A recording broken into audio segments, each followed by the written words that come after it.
बच्चों, Gyandeep plus channel में आप लोगों का बहुत बहुत स्वागत। बच्चों, ये हिंदी का कक्षा 12 का टेक्स्ट बुक का इम्पोर्टेंट पढ़ा रहा हूँ। आप लोग इसे ध्यान से पढ़िए। जो तमाम बार आया है, कई बार आया है, उसे ही हम पढ़ा रहे हैं। बच्चों देखो, पद्यांशों पर आधारित प्रश्न के उत्तर। तो सबसे पहले हम पद्यांश पढ़ेंगे। देखिए, नौका विहार, ये सुमित्रानंदन पंत जी का है। शांत स्निग्ध ज्योत्सना उज्ज्वल, अपलक अनंत नीरव भूतल, सैकत सैया पर दुग्ध धवल, तदांगी गंगा ग्रीष्म बिरल,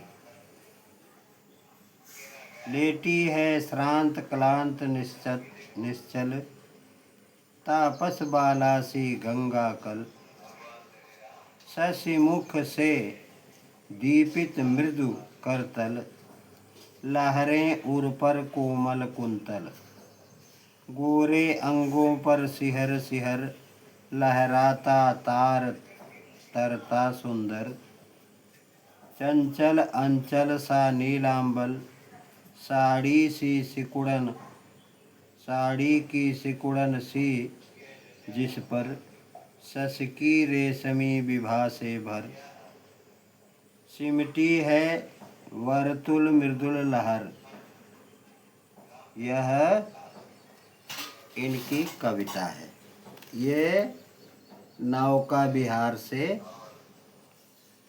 ली गई है। अब आप देखिए,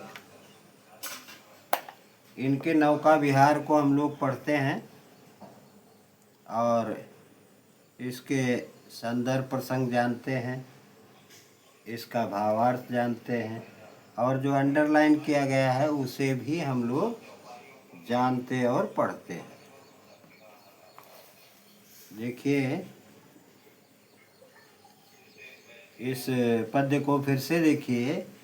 शांत स्निग्ध ज्योत्सना उज्ज्वल, अपलक अनंत नीरव भूतल, सैकत सैया पर दुग्ध धवल, तनवंगी गंगा ग्रीष्म बिरल, लेटी है श्रांत क्लांत निश्चल, तापस बालासी गंगा कल, शशिमुख से दीपित मृदु करतल, लहरें उर पर कोमल कुंतल, गोरे अंगों पर सिहर सिहर लहराता तार तरल सुंदर, चंचल अंचल सा नीलांबर, साड़ी की सिकुड़न सी जिस पर, शशकी रेशमी विभा से भर, सिमटी है वर्तुल मृदुल लहर।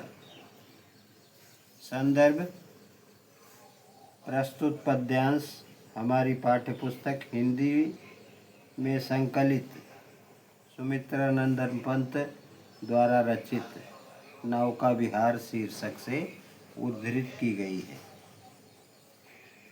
अब इसका प्रसंग हम लोग देखते हैं।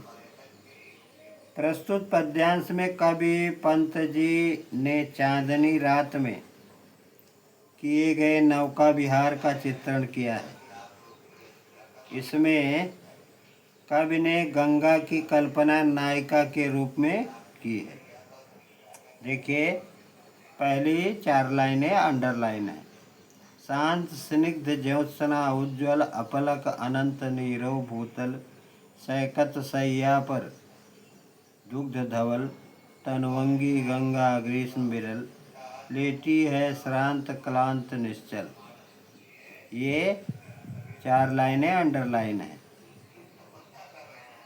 तो इसकी व्याख्या हम पहले देख लेते हैं।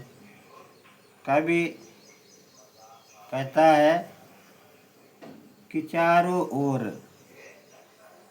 शांति, तरल एवं उज्ज्वल चांदनी छिटकी हुई है।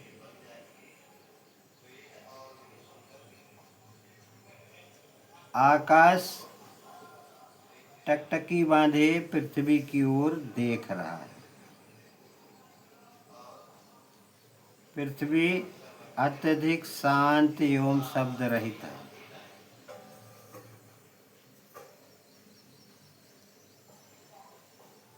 ऐसे मनोहर एवं शांत वातावरण में क्षीण धार वाली गंगा बालू के बीच धीरे धीरे बहती ऐसी प्रतीत होती है मानो कोई छरहरे दुबले शरीर वाली सुंदर युवती दूध जैसी सफ़ेद सैया पर गर्मी से व्याकुल होकर थकी हुई, मुरझाई एवं शांत लेटी हुई है।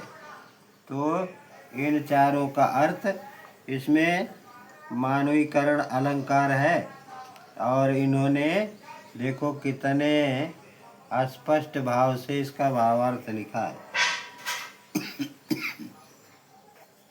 तापस बालासी गंगा कल शशिमुख से दीपित मृदु करतल, लहरें उर पर कोमल कुंतल, गोरे अंगों पर सिहर सिहर, लहराता तार तरल सुंदर, चंचल अंचल सा नीलांबल, साड़ी सी सिकुड़न, साड़ी की सी सिकुड़न जिस पर शश की रेशमी विभा से भर।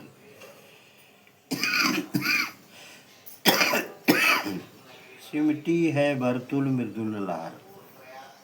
इसका अर्थ हम देखते हैं।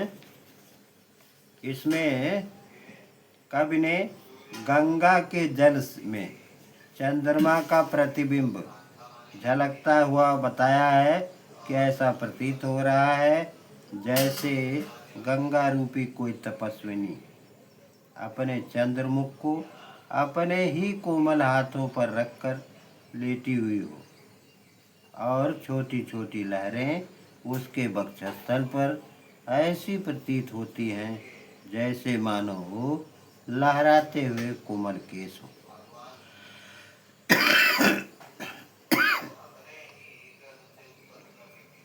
और तारों से भरे आकाश को चंचल परछाई गंगा के जल में पड़ने में से ऐसा दिखाई देता है, प्रतीत होता है मानो गंगा रूपी तपस्विनी बाला के गोरे गोरे अंगों के स्पर्श से,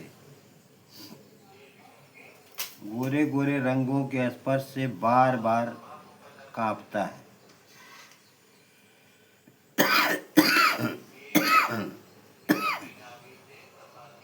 बार बार कांपता तारों जड़ा उसका नीला आंचल लहरा रहा। उस आकाश रूपी नीले आंचल पर चंद्रमा की कोमल चांदनी में प्रकाशित छोटी छोटी कोमल टेढ़ी बल खाती लहरें ऐसे प्रतीत होती हैं जैसे मानो लेटने के कारण उसकी रेशमी साड़ी से सलवटें पड़ गई हों। अब इसमें हम काव्य सौंदर्य देखते हैं। काव्य सौंदर्य में हम देखते हैं कला भाव पक्ष। यहाँ गंगा की विशेषता को तपस्विनी बाला के रूप में प्रकट किया गया है। कला पक्ष में भाषा संस्कृतनिष्ठ खड़ी बोली है और शैली प्रतीकात्मक है। छंद स्वच्छंद, अलंकार अनुप्रास, मानवीकरण, उपमा, पुनरुक्ति, प्रकाश और सांग रूपक एवं भाव और स्वभावोक्ति, गुण, माधुर्य, शब्द, शक्ति, लक्षणा और रस शांत। इस तरह से हम इस पद्य को पढ़े और इसका अर्थ जाने। इसमें प्रश्न विशेष नहीं है, तो आप लोग जहाँ से भी चैनल को देख रहे हैं ध्यान से पढ़ते रहिए और बार बार पढ़ कर के इसे मित्रों को शेयर कीजिए, लाइक कीजिए और सब्सक्राइब कीजिए। धन्यवाद।